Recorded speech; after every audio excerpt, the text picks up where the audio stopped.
Mr. President. Without objection. Mr. President, reserve the right to object, and I'm certainly not going to object. Can I just inquire how long my colleague intends to speak? Oh, it wouldn't be more than 15 minutes. I would ask unanimous consent that I be recognized immediately after the senator. Is there objection? Without objection. Mr. President, this morning we had the first of 3 days of hearings that we're having on the proposed Kerry Boxer climate bill. It was one that I had never quite had an experience like that before. Senator Kerry came in, was given 30 minutes to talk about the same things that Al Gore's been talking about for the last 15 years without any chance to rebut. And so what I'd like to do is just take a few of the statements.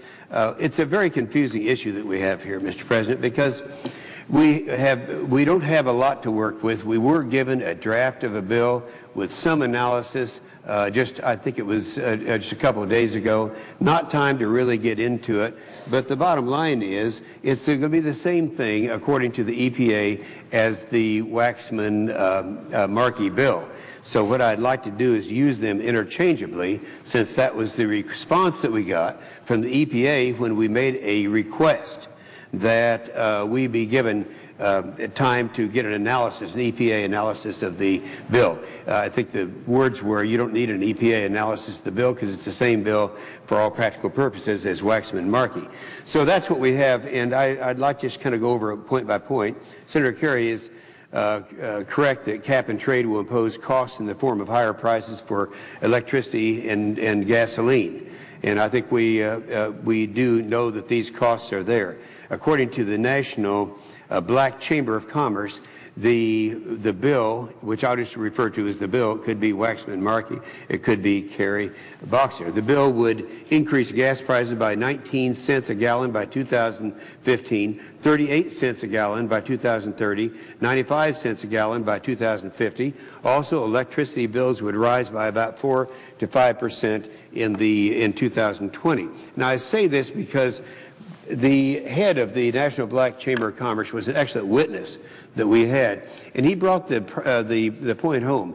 Not only is this bill, will this cap and trade bill be expensive, it would be something that would be regressive, because the percentage of expendable income by a poor person is far greater than a rich person on such things as home heating and driving your cars. So his whole point was that that it was a regressive tax. In a recent State Energy and Natural Resources Committee hearing, Senator Jeff Sessions asked the government witnesses. Now, the government witnesses were CBO, EPA, EIA, and the CRS.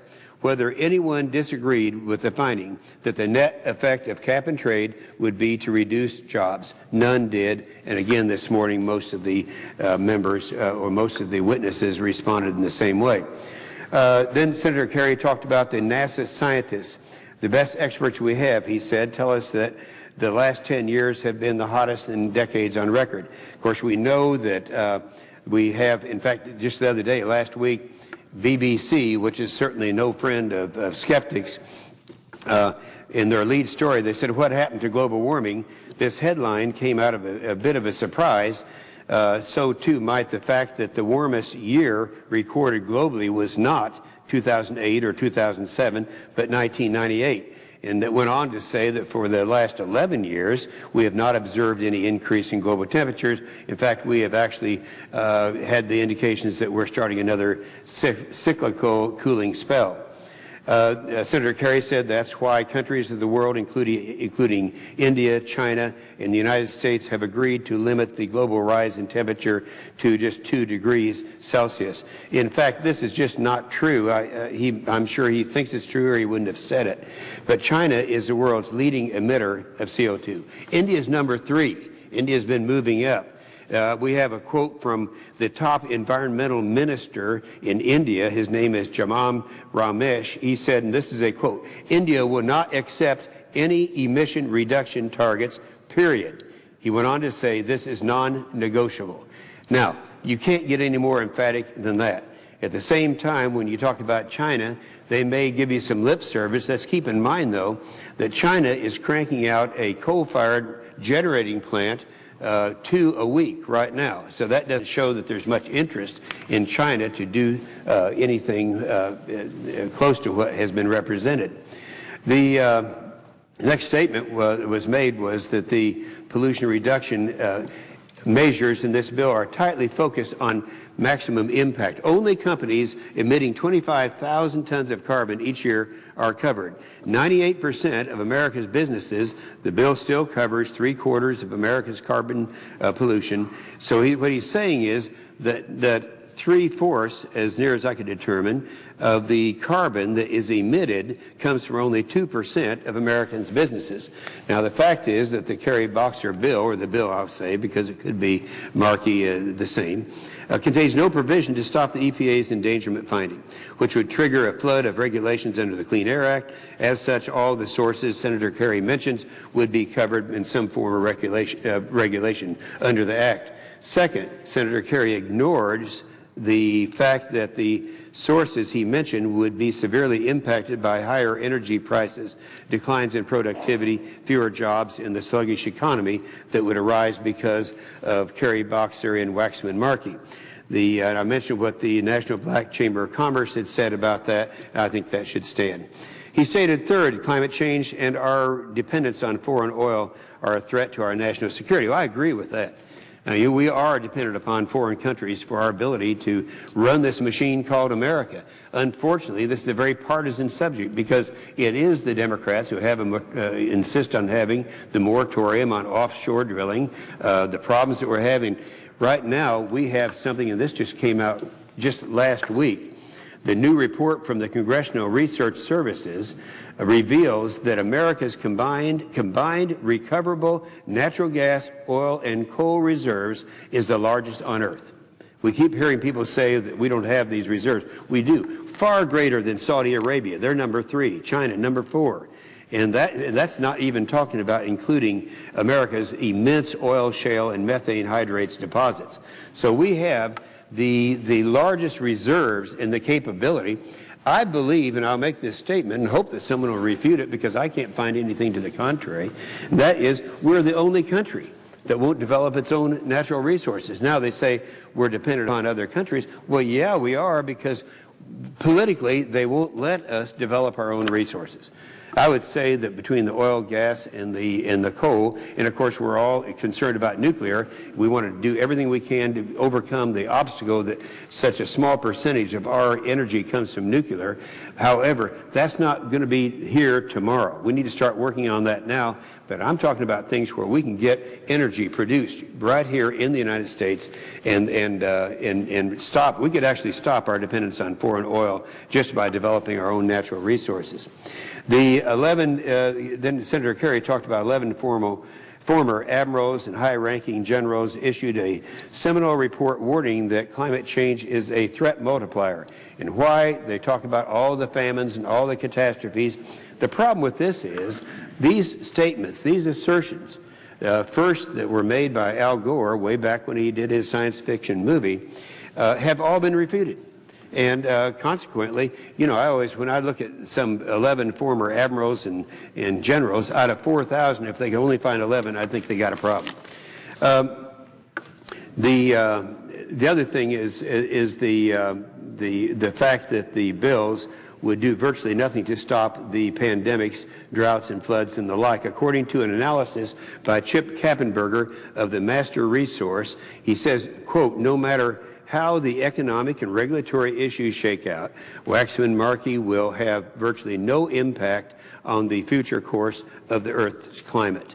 And they went on to talk about by the year 2050, Kappenberger said the bill, climate bill, would result in a global temperature savings of about 5/100ths of 1 degree in Celsius. That reminds me a little bit of back during the this is back in the 90s when we had the analysis that was made by, at that time, one of the top scientists around. This was done by then Vice President Al Gore, that said we want to have, the guy's name, by the way, was Tom Wigley, a top scientist. Senator Gore, or at that time Vice President Gore, gave him the charge. He said, now if we were to sign on to the Kyoto Treaty, that's where this thing all started, And if we complied with its emissions requirements, how much would this reduce the temperature in 50 years? The answer was 7/100ths of 1 degree Celsius. Now, that's not even measurable. Now, he didn't use that afterwards, but we found the report, and nonetheless, it was there, and it's quite obvious. You know, it's when you stop and think about the fact that we have gone through these natural cycles year after year, and we have the cycles, and they show that we are going through. It reminds me very much, and I'm old enough to remember in the middle 70s when the same publications, Time Magazine and the rest of them, many of the same scientists said we're going to have to do something about global cooling because another ice age is coming, and we're going to have to address this. Well, you have to keep in mind there's a lot of money in these statements. People like to think that a disaster is occurring because there's a lot of money in it. And by the way, that reminds me of something else that was said this morning by Senator Kerry. He talked about Duke Energy and several others. There are about 5 major corporations in America that joined a group called CAP USA, I think it was called. And these were corporations that came in and said that we are strong stewards of the environment. We want to do something. We embrace cap and trade. Then we stopped and did an analysis of the 5 who appeared before our committee, only to find that without exception, each one of the 5, if we were to have some type of a cap and trade, and it doesn't matter whether it was the Markey bill or the current Kerry Boxer bill, if we were to do that, it would have we know what the results would be because we've gone through this before over and over again. So the idea that we could have something like this and not have the problems come is been disproven for a long period of time. Let's look just for a minute. Go back to the Kyoto Treaty. We've actually had 5 debates on the Senate floor. We had the Kyoto Treaty, then we had the 2005 McCain-Lieberman bill, then the 2003 McCain-Lieberman bill, then the 2008 Warner-Lieberman bill.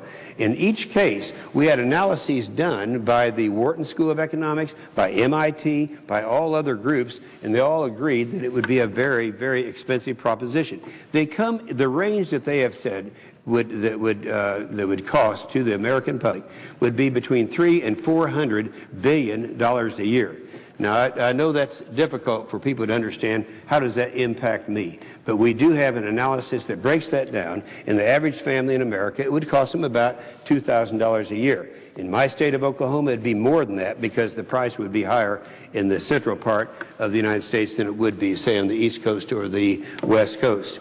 So the cost is going to be there, and it doesn't seem to make too much difference which of the many of the 5 different approaches that we have soundly defeated in the past are under consideration. Senator Kerry also claims that India is working on its own domestic legislation to reduce carbon pollution. I already read what their top people have said. They have no intention of doing it. In fact, I have talked to people who are from China. People are saying, we're sitting back and we're just kind of hoping maybe America will do this. Because if they do, American manufacturers have to go someplace to find their energy. And since we have rationed it here in this country, if we should pass such a cap and trade bill to do that, then that would send more manufacturing jobs to places where there is no rationing. That's probably the reason when we had, I appreciate very much Lisa Jackson, who is the new director of the EPA, several weeks ago, and she was there again this morning on the witness stand.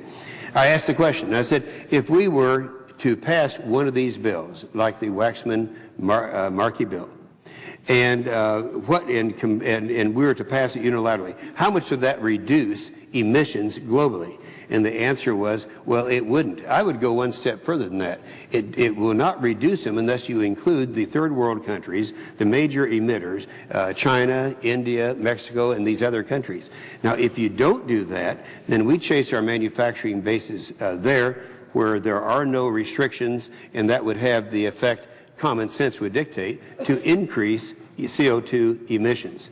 So we go through this, and we have now for 10 years, and I just think that it's going to come to a climax when the people in the Copenhagen meeting And I suggest to you, Mr. President, that once every year the UN has this big party, and they have all these countries come in, and they say, you know, what we're going to do to try to stop the emissions of greenhouse gases.